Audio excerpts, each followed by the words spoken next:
আমাদের নির্বাচনটা ছিল আমাদের টাফ একটা নির্বাচন এবং ফেয়ার নির্বাচন ছিল। তা আমাদের সদস্যরা আমাদেরকে ভোট দিয়ে পাশ করিয়েছে, সেটাকে তারা আবার রেজাল্টটা মেনে নিয়ে পরে গিয়ে আবার রিড করেছে। তো এই যে নোংরামিটা, এটা আসলে একটা শিল্পীর মধ্যে পড়ে না, কারণ আমরা ঝামেলা পছন্দ করি না, শিল্পীরা ঝামেলা পছন্দ করে না। কিছু ইন্ধন দাতা যারা আছেন, যে আমাদের সাবেক নিপুণ যার ছত্রছায়া ছিলেন, তার চারপাশে যে লোকগুলো আছে যারা এই আমাদের শিল্পী সমিতি, আমাদের শিল্পী সমাজটাকে নিয়ে, আমাদের এই ইন্ডাস্ট্রিটাকে নিয়ে যারা গেম খেলছিল, তাদেরকে স্বর্ণজনিত আমাদের এই নির্বাচন ছিল। নয়তো দীপজল ভাই কেন নির্বাচনে আসবেন এই সময়? আসার কারণ একটাই, যে খারাপ লোকগুলোকে বিতাড়িত করতে হবে। তা আমরা এমন অবস্থায় ছিলাম যে দলীয়করণ রাজনীতি এমনভাবে ঢুকেছে যে আপনি কিছু বলতে পারবেন না, কিছু বললে আপনি গুম খুন হয়ে যাবেন। তো তার মধ্যে আমরা নীরবে যতটুকু আমরা করতে পেরেছি সেটা ছিল আমাদের এই নির্বাচন। দেখেন, নির্বাচনের পরে যখন আমরা শপথ নিয়ে বসবো, সেদিনই কিন্তু আবার গন্ডগোল লাগলো।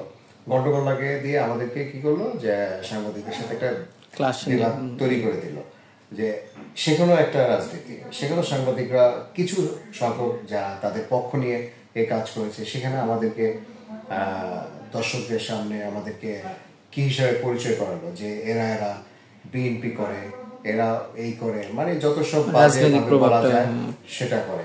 তা আমরা তো আসলে রাজনীতি করি না, আমরা শিল্পী সমিতিতে আসছি শিল্পীদের স্বার্থ রক্ষার যতটুকু প্রয়োজন সেটা করার। তাছাড়া আমরা কাজ করি এখানে। আমরা এখানে শিল্পী মানে হচ্ছে শিল্পী মানে হচ্ছে আপনার কাদামাটি, আপনি যেভাবে করবেন সেভাবেই হবে। আমরা এটা দেখে আসছি, আমরা কখনো রাজনীতি শিখি নাই, বা আমরা নিজেরাও রাজনীতিতে যাই না। যখন একটি সরকার অনেক দিন থাকে, তখন কোনো না কোনো ভাবে যে কাজ করতে হলে তো আমাদের যেতে হবে কোনো সেক্টরে, আমাদের তথ্য মন্ত্রণালয়ে যেতে হবে, আমাদের কিছু চাওয়া পাওয়া আছে, চাইতে হবে। তার মানে তো আমরা তো কোনো রাজনীতিতে ঢুকে গেলাম না, আমাদের তো বলতে হবে, বলতে হবে। ক্ষমতায় আছে তারা, তাদেরকে বলতে হবে, না গেলে বলবে যে এরা আরেক পার্টি, আরেক দল, এই জন্য আসে না। তাই আসতে গেলে অনেকের অনেক ভুল ত্রুটি আছে, কিন্তু যারা নিজেরা লেবাস লাগিয়ে রাজনীতি করেছে শিল্পীরা, তারা ভুল করেছে। আসলে আপনি দেখবেন উপদেষ্টা যারা আছেন তারা কিন্তু একটা সুন্দরভাবে কথা বলেছেন, যে হয়রানি করার জন্য কেউ যেন মানে কেসের নাম না দেয়। তা আমরা মনে করি শিল্পীরা তো আর জ্বালাপোড়াও করে নাই, শিল্পীরা রাস্তাঘাটে যায়ও নাই।